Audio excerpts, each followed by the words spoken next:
Shalom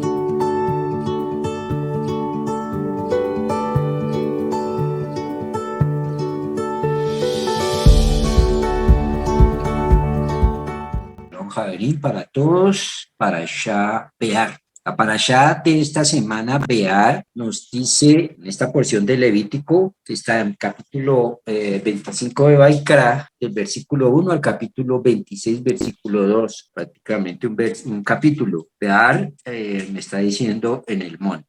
Los temas de Bear sobre el tema de la Shemitah, el año sabático, y Yobel, el jubileo, Baikra 25:1 al 19, sobre la compra-venta de campos, Baikra 25:15 al 19, la bendición para el año de Yobel, Baikra 25:20 al 24, y sobre la compra-venta de casas en ciudades, Baikra 25:29. Seguimos. Trato humanitario, asistir a un hermano que esté en necesidad, Baikra 25:35, prohibición de usar usura o intereses, Baikra 25:36. Trato humanitario a los esclavos, Baikra 25:39 al 46. Sobre esclavos hebreos en poder de no judíos, Baikra 25:47. Prohibición de practicar idolatría, 26:1. Bien, la pregunta derivada del texto: ¿por qué todas estas bondades o maldades que advierte la Torá se reducen a asuntos materiales y terrenales? ¿No debe acaso este sagrado libro, siendo un perfeccionamiento para el alma, enfocarse en aspectos espirituales y escribir explícitamente acerca del mundo venidero, dado el hecho de que la Torá está comprometiendo recompensa al justo y castigando al malvado? ¿Cuántas veces hemos visto que esto no ha sido así? Normalmente lo vamos desarrollando en temas entre semana. Baikra 25:1. Leemos: Hashem le mandó a Moshe en el monte Sinaí, le habló, perdón, a Moshe en el monte Sinaí, diciendo: Vaidaber Adonai el Moshe, Bear Sinaí Lemor. Esta ley fue dada en el monte Sinaí, esta porción. Transmíteles a los israelitas lo siguiente: diles, cuando ingresen a la tierra que les daré, también la tierra deberá observar un periodo de descanso sabático consagrado a Hashem. De modo que 6 años podrás sembrar tu campo, 6 años podrás podar tus viñedos y recoger su fruto. Pero al 7º año, la tierra deberá tener descanso absoluto. Shabbat, consagrado a Hashem, tu campo no deberá sembrar ni tu viñedo podar. Y esto entra directamente a introducirnos en las leyes de la Shemitah, leyes que básicamente prohíben toda forma de actividad agrícola productivo cada 7 años. Y siguiendo, nos termina diciendo: pero al 7º año, la tierra deberá tener descanso absoluto. Shabbat, año sabático consagrado a Hashem, tu campo no deberá sembrar ni tu viñedo podar. Aquí hay una característica especial y algo muy curioso. ¿Qué es lo curioso? Rashi no entiende por qué la Torá identificó al monte Sinaí como el lugar donde el mandamiento de Shemitah fue entregado. Es la única misbah de las 613, la Shemitah, cuya instrucción está asociada a un lugar específico. La Shemitah se debía empezar a observar cuando entraran en la tierra, y fue entregado específicamente en el Sinaí, según la narración que estamos leyendo en Baikra. Ya sea que hubiera sido entregada en el monte Sinaí o en cualquier otro lugar, lo que nos está apuntando es que cuando entren a la tierra prometida, a la tierra de Israel, ahí, y cuando tomen posesión, entonces ahí deberán guardar la Shemitah. La pregunta es: ¿por qué la ley de la Shemitah recibió tanto honor? De tal manera que se especifica en la Torá que fue entregada en el monte Sinai. ¿Cuál es la relación que hay entre la ley de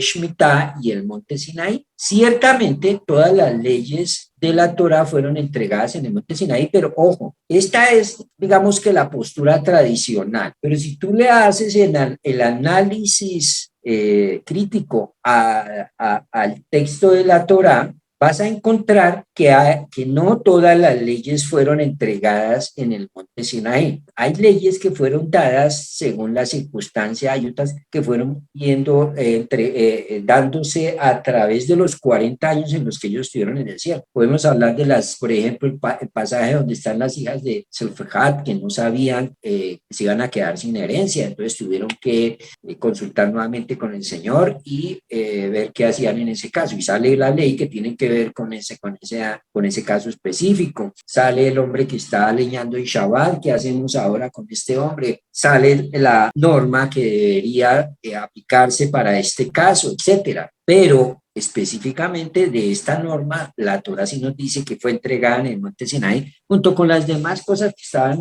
en las tablas que fueron dadas en el monte Sinaí. Ahora, la pregunta entonces que nos hacemos es, ¿cuál es la relación que hay entre la Shemitah y el monte Sinaí?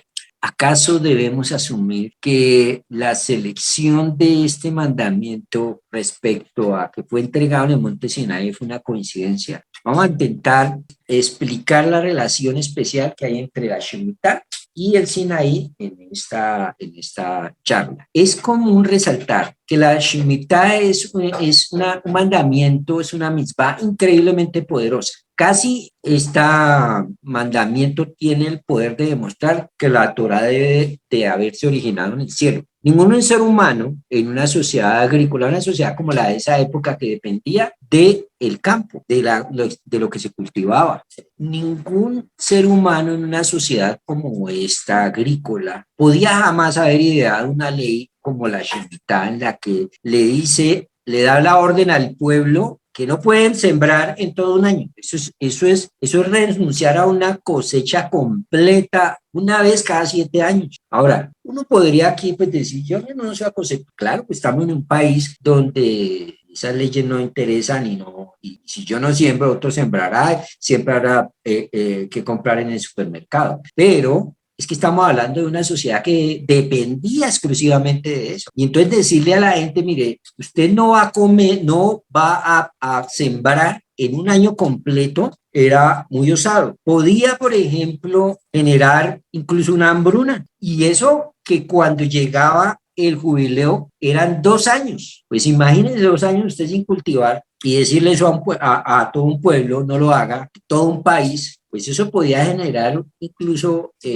una hambruna, colapso económico, etcétera. La única forma de interpretar el mandamiento de la Shemitah en el mundo real es bajo las condiciones que la Torah misma describe y que esto es un mandamiento dado desde el cielo. No podemos decir entonces que es una invención de un grupo de sacerdotes o de dirigentes que les dio por en su religión meter este tipo de cosas. Vamos a Vaikra, capítulo 25, del versículo 20 al 22. Acompáñenme, Vaikra 25, 20. Pero si decís, ¿qué vamos a comer en el 7º año si no sembramos ni recogemos nuestras cosechas? Que es la pregunta lógica. ¿Qué vamos a comer? Tengan bien en claro que yo dirigiré mi bendición a ustedes en el 6º año, de modo que la tierra produzca suficiente cosecha para los 3 años, o sea, para el sexto, el séptimo y parte del año que entra. Sembrarán en el 8º año, pero continuarán comiendo la cosecha vieja hasta el 9º año, hasta que esté disponible la nueva cosecha. Continuarán consumiéndola. Y aquí solo alguien que realmente tenía una relación directa con Dios podía haber garantizado tal cosa. ¿Cuál? Que es que iba a haber si ellos guardaban el mandamiento, iba a haber una sobreproducción en el año 6º, antes del año 7º, donde no iban a cultivar, y que iba a ser tan grande que incluso van a tener comida de ese año 6º hasta el 9º año. Entonces, ninguna secta rabínica interesada en crear una nueva religión habría osado inventar tal mandamiento, dado que la mencionada garantía debía cumplirse para que fuera posible su observancia. Y nadie podía asegurar tal cosa. Por lo tanto, se desprende acá que solo Dios podía haber emitido tal cosa, tal mandamiento. Luego, de cierta forma, la conexión entre la Shemitah y el monte Sinaí se torna algo evidente. La misma existencia del mandamiento de Shemitah testifica acerca de la veracidad de nuestro encuentro con Dios en el Sinaí. Siempre que leemos esta porción de la Torá durante los días de la cuenta del Omer, siempre que nos toca la cuenta del Omer, aparece la Parashá Bear, nos es claro entender que estamos en un proceso hasta recibir la Torá después de la cuenta del Omer, Shavuot, que es tan importante que aceptemos el deber de observar las leyes de la Shemitah, que es una parte muy importante de este proceso de preparación para recibir la Torá. Y siendo entonces tan importante es prepararse para recibir la Torá, entender que el depender de Dios, que básicamente es lo que nos está diciendo la esencia del mandamiento de la Shemitah, es decir, parar y descansar en Dios y hacer las cosas de tal manera que Dios va a proveer para el día que paramos nosotros, para tener un Shabbat en el que tenemos conexión con el Eterno. El judío observante de la Torah vive en un mundo distinto que una persona secular. Las vidas de un observante de Torah se desarrollan en un universo separado a la vida de una persona que está en el Shabbat. Ahorita vamos a hablar de Shabbat. Shabbat es un tema tan importante y tan interesante que distingue y es señal entre el que es hijo de Dios al que es creación de Dios, que es una criatura que se mueve y vive, pero vive en una dimensión diferente, vive en un mundo diferente. Entonces, para apreciar el significado de esto, estudiaremos la conexión de la Shemitah con el concepto de Shabbat. Vamos a Baikra, capítulo 25, versículo 4. Baikra 25, 4 dice, pero al séptimo año, la tierra deberá tener descanso absoluto, Shabbat consagrado a Hashem. Shabbat consagrado a Hashem. Nachmanides, uno de los grandes del medioevo, explica que en realidad existen tres tipos de Shabbat. Por un lado, tenemos el Shabbat semanal. El Shabbat que es uno cada 7 días, ¿sí? Un Shabbat semanal. Shabbat no es descanso, Shabbat es reposo. Shabbat, la base de Shabbat implica dos cosas: que Dios nos sacó de la esclavitud, es una. Y segundo, que Dios creó el universo, creó los cielos, la tierra, y es el que hizo la creación. Esa es la base de Shabbat, que Dios nos sacó de la esclavitud de Egipto, y por eso cuando leas los pasajes que tienen que ver con Shabbat te va a explicar. En Éxodo capítulo 20 vas a encontrar que dice, porque fuiste esclavo en Egipto, acuérdate que fuiste esclavo en Egipto y Dios te sacó de allá, vas a guardar el Shabbat. Y por otro lado, te dice también, porque en 6 días creó Dios el cielo y la tierra. Entonces, la conexión es que aquel que guarda Shabbat reconoce la autoridad de Dios, que es nuestro amo, que nos sacó de la esclavitud, porque es que el que puede guardar Shabbat es aquel que ya no es esclavo. Y por otro lado, el que guarda Shabbat proclama que Dios es el creador. Es el mandamiento con el cual, en la práctica, declaramos que Hashem es el creador. Entonces, tenemos por un lado el Shabbat semanal, que representa el Shabbat semanal, el fin del trabajo de toda creación física. ¿Cuáles leyes son las que son restrictivas en Shabbat? Hacer todo tipo de melajá, que es trabajo creativo prohibido para Shabbat. ¿Cuáles son lo que está prohibido? Son las cosas que se hacían creativamente para la construcción del Mishkan y que son 39 y que están establecidas y que son las que no se pueden hacer cuando se está en Shabbat, ¿sí? Fundir, hacer cierto tipo de labores, que no es el caso de esta parashá, pero que tenemos que estudiarlas, lo hemos estudiado en el curso nuestro de Shabbat, etcétera, pero lo tenemos planteado acá. Entonces, este es el Shabbat de las semanas, y este es el Shabbat, es la fiesta más importante, acompañada, digamos, con otro Shabbat importantísimo, que es Yom Kippur. Todas las festividades como Pesach, Shavuot, Sukkot, etcétera, son Shabbats. El Shabbat semanal es el Shabbat grande, es el Shabbat que está por encima de todo, a menos que sea Yom Kippur. Ahora, el segundo tipo de Shabbat que se nos habla, nos explica Nachmanides, es la Shemitah. La Shemitah es el Shabbat que ocurre cada 7 años. Es decir, que vemos que el Shabbat normal es una semana que tiene un día de reposo. La Shemitah es una semana de años que tiene un día de año de reposo y representa la Shemitah, ese Shabbat, el final de los tiempos, cuando Dios podrá descansar de la labor de dirigir la historia de la humanidad hacia su destino final. El Shabbat de la Shemitah es reminiscente del mundo mesiánico. El tercer tipo de Shabbat es el Shabbat del jubileo. ¿Qué es esto? Una semana de años de Shemitah, ¿sí? Y en esa semana de años de Shemitah, un día de años de Shemitah es el jubileo. Y el año del jubileo representa el Shabbat con el punto de contacto de la creación. Shabbat semanal, una vez cada 7 días, el de la Shemitah, una vez cada 7 años, y el del jubileo, ¿sí? Cada 50 años y cada 7 Shemitah. Pero acá estos días. Y entonces, siguiendo, el año del jubileo representa el Shabbat del mundo superior, el mundo al que se refiere el primero de todos los versículos del libro de Bereshit, estrictamente hablando. Pertenece a la dimensión del 8, más allá del 7, es decir, más allá de este mundo. El número 8 es renovación. Veamos entonces si podemos desmarañar un poquito la relación especial entre Shemitah y Shabbat. A ver, en Bereshit 8:22, al terminar el diluvio, Dios le dice a Noaj: mientras perdure la tierra, siembra y cosecha, frío y calor, verano, invierno, día y noche no cesarán. ¿Qué es lo que no va a cesar? Entonces, ¿a quién se le dijo esto? A Noaj, a Noé. ¿Quién era Noé? ¿Era un judío? ¿Era Israel? No. ¿Quién era Noé? Noé era representante del mundo, de las naciones, de los Goim. Por lo tanto, Noé en este contexto es una persona que no es del pacto que luego va a hacer el Señor con Abraham. Entonces, ¿qué le dice a Noé? Le dice que mientras perdure la tierra, siembra y cosecha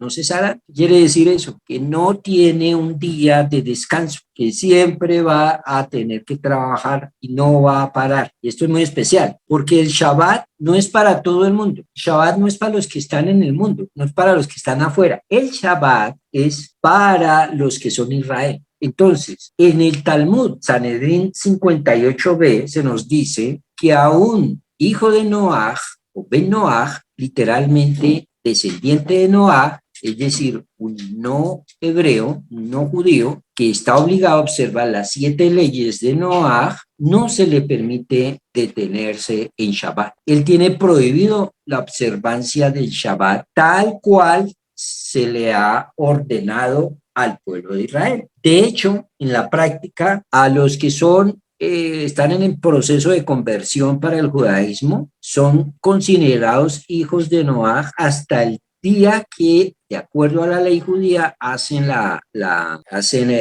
inmersión ritual, etcétera, y empiezan a observar las leyes de Shabbat. Son considerados de Noaj hasta el día en que hacen la conversión oficial, que es en la inmersión en una mikveh. Antes de eso, se les prepara en la observancia de todas las leyes, incluidas las leyes de Shabbat, pero se les dice que guarden Shabbat, pero que no o sea, que hagan algún acto que los diferencie del que guarda el Shabbat completamente. Es decir, prendan la estufa un momentico, hagan una cosa para diferenciarlo hasta el momento en que él realmente haga la conversión legal. Esto es en el judaísmo tradicional. Entonces, eso no es un mero tecnicismo, sino que es la misma esencia del Shabbat, como está estipulado que recitamos cada Shabbat. Nosotros recitamos con ustedes una plegaria que dice: esta Torah no se la diste, este mandamiento no se lo diste, el Shabbat, a las naciones de la tierra, ni lo hiciste la herencia de los idólatras, y en su descanso no descansarán los incircuncisos, pues para Israel, tu pueblo, tú lo has dado con amor, a la semilla de Jacob, a quien tú has escogido. Pero, ¿por qué es esto?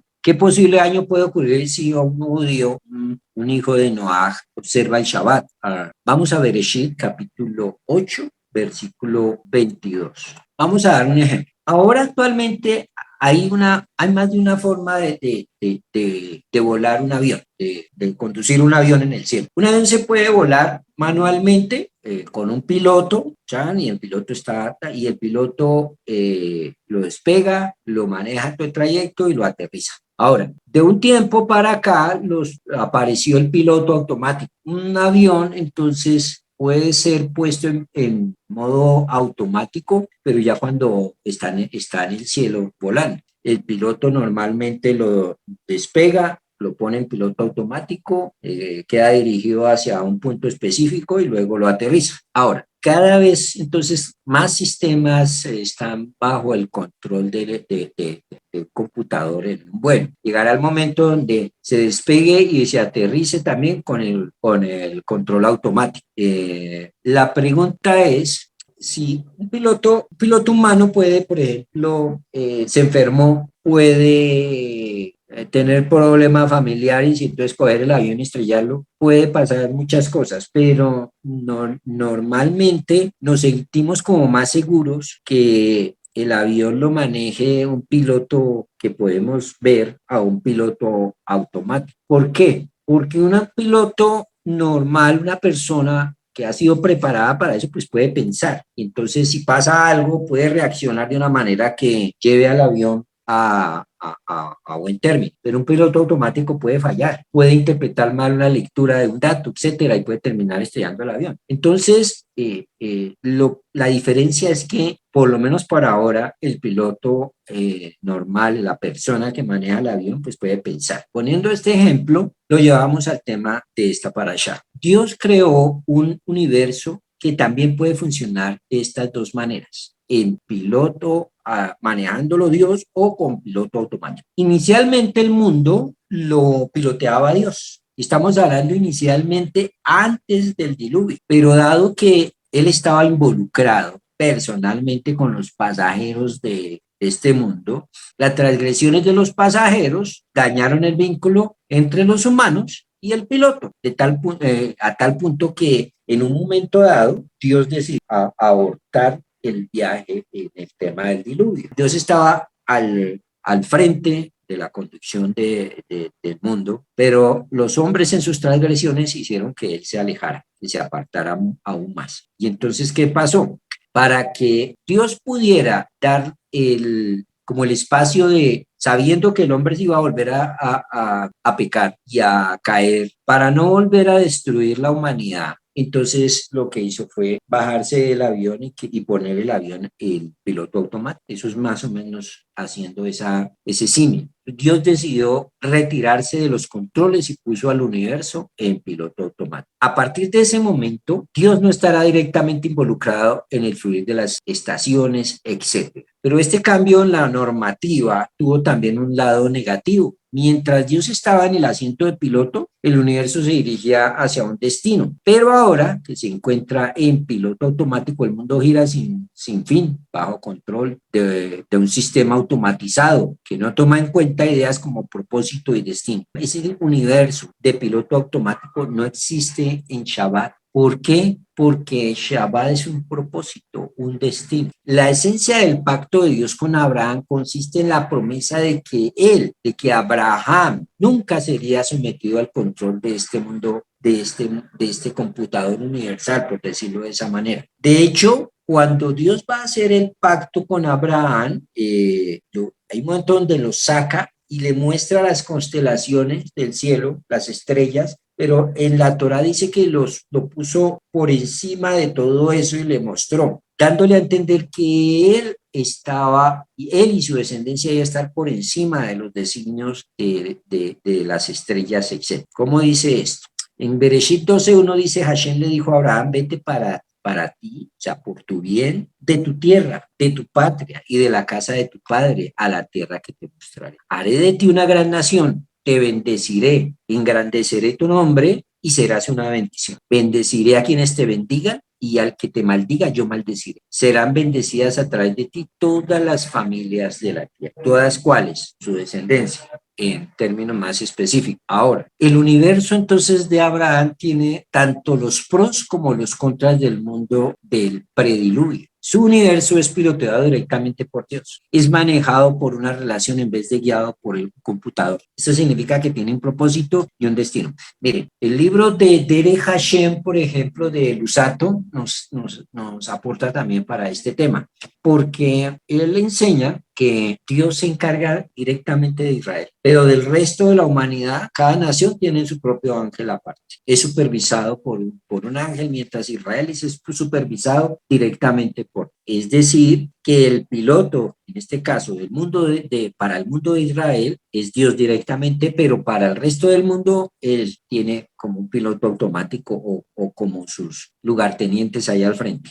Entonces, en el mundo de Israel sí contiene el Shabbat. Por otro lado, este universo es sensible a las transgresiones. La historia ha demostrado que los judíos son mucho más vulnerables a holocaustos, exterminios, que el resto de los pueblos. Nuestro mundo ha llegado a un fin en más de una ocasión. Nuestra relación con Dios, dado que es tan personal, tiene los altos y bajos de todas las relaciones humanas. Tenemos la seguridad de saber que nuestro omnipotente, omnisciente piloto nos conducirá de alguna manera, nos llevará a nuestro destino, pero él a menudo decide en su sabiduría que en determinado caso es mejor volar a través de una tormenta en vez de evitar. Vivimos en una era de la idea de universos paralelos es científicamente respetable. Una de las sugerencias enunciadas por eminentes físicos como la solución de la paradoja de Schrödinger, eso es un experimento mental planteado como contradicción a la teoría cuántica, en la cual un gato dentro de una caja bombardeada por electrones deberá estar al mismo tiempo vivo y muerto. Es la teoría que cada salto cuántico, cambio de estado de los electrones, genera al menos un universo paralelo. Es decir, hablar de universos paralelos hoy en día científicamente, eso es una idea respetable, no es de locos. La teoría de que los hijos de Noah y los hijos de Abraham viven en universos paralelos no es una sugerencia extravagante en los círculos intelectuales de hoy. A menudo hemos expuesto el obvio hecho de que un universo creado no tiene inercia, no estará automáticamente aquí, mañana, o sea, no se maneja solo. Y no se maneja solo simplemente porque hoy existe. No, nada nos garantiza que mañana nos vamos a levantar y el mundo sigue, sino que existe por la voluntad de Dios y la creación necesita entonces constante renovación. Dicha renovación debe venir de la fuente. ¿Quién es la fuente? Pues la voluntad de Dios. Entonces, para la gente que vive en universos paralelos, la ruta para la renovación no es necesariamente. En Bereshit 2:3, tengo aquí en pantalla, bendijo Elohim el séptimo día y lo declaró sagrado. Pues ese día Elohim cesó de toda su obra que efectuará para hacer. ¿A qué se refiere esto? Rashi nos dice, él santificó el Shabbat con el maná. Todos los días de la semana una medida de maná caía para cada persona, pero el viernes caía doble porción. Debía ser obvio que la fuente de toda la bendición material en el universo controlado por Dios es también el punto de destino. Es decir, ¿cuál es el punto de destino? Shabbat. El destino es representado en el mundo de hoy por el día en que el mundo se detiene, Shabbat.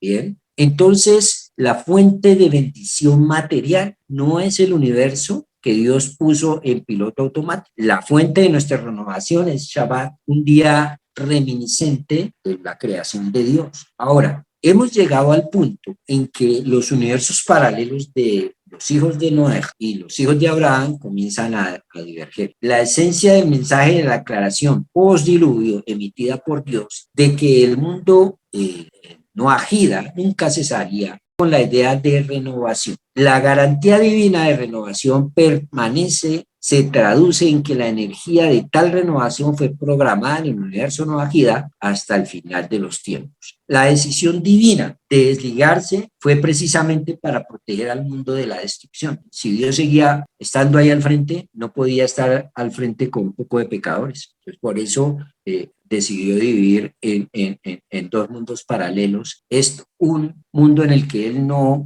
deja que funcione, ¿sí? Y otro mundo en el que él interviene directamente sobre sus hijos. El no judío obtiene energía de vida a partir del universo que Dios creó. Su sustento viene de la actividad del permanente y ordenado movimiento de la naturaleza. ¿sí? Y por lo tanto, él no puede manipular la renovación del universo material por el Shabbat. El judío observante de Torah deriva su existencia del destino final del mundo. Su bendición viene entonces de la no actividad, del cese total de toda acción en Shabbat.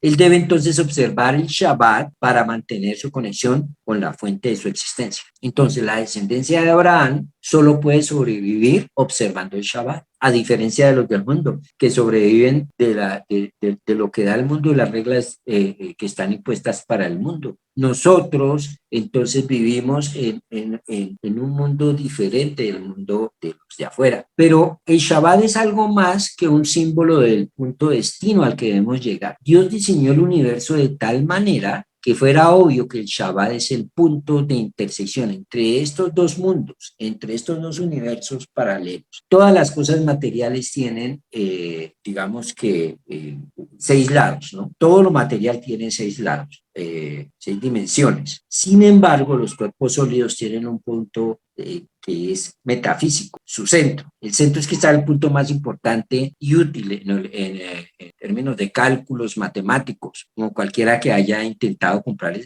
encontrar el centro de gravedad o haya tomado cualquier tipo de curso de geometría, trigonometría o física. Entonces, dicho esto, ese centro termina volviéndose un punto en el que lo que es material deja de ser y si deja de serlo llega al punto en el que hay un cese total de la materia. Por lo tanto, ese punto central, el cese total de la materia, es lo que conocemos hoy como, o lo que se practica hoy en el Shabbat, el reposo.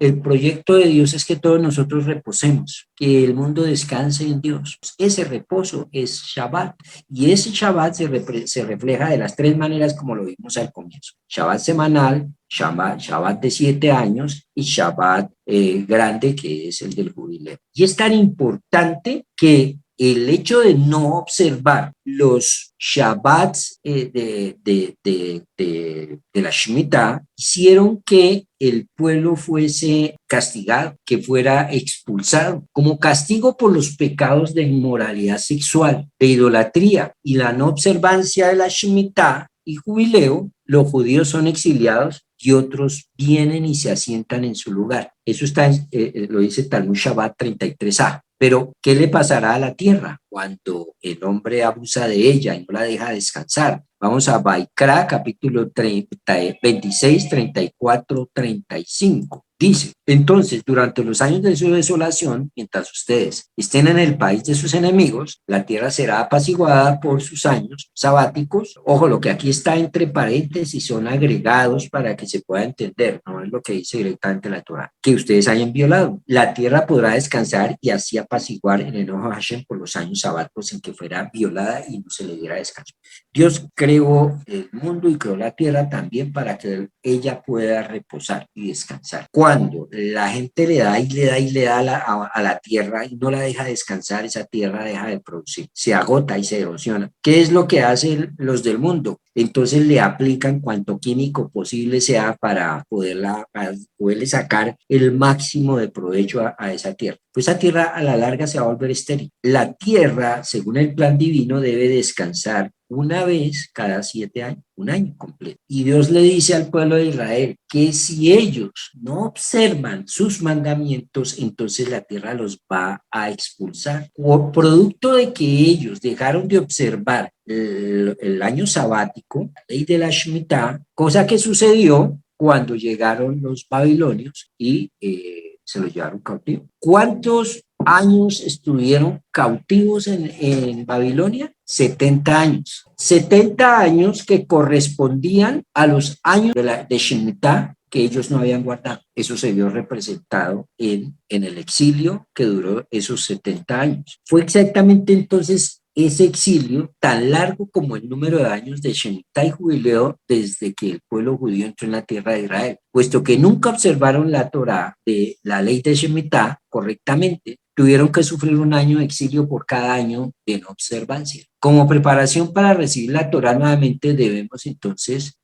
tener presente esta lección. Ser observante de la Torá es un gran honor, ¿sí? si nosotros guardamos Torah, sabemos que el día Shabbat, estamos hablando para el que es pueblo, el que es Israel en lo espiritual. El día Shabbat es un día de reposo en el que debemos cesar de toda labor creativa, debemos dejar a un lado entonces tareas, trabajos, etcétera, que estén prohibidos. ¿Sí? Y entregarnos al reposo en conexión con Dios. Pero cuando una persona no lo hace así, entonces vivirá como esclavo, trabajando como un burro y nunca verá la bendición. Esto para los que son hijos de Dios, estoy hablando. Entonces, si nosotros entendemos que la provisión viene porque respetamos el Shabbat, no porque trabajamos horas extras, etcétera, entonces entenderemos que cuando una persona, siendo hija de Dios, pierde esa conexión espiritual y no guarda el mandamiento que Dios le da, es como si se bajara del avión que conduce Dios y se montara en el avión que conduce el piloto automático. Y entonces cuando se monta en el avión del piloto automático, no vas a creer que lo van a meter en primera clase, va a sufrir como un polizón, ¿sí? Pues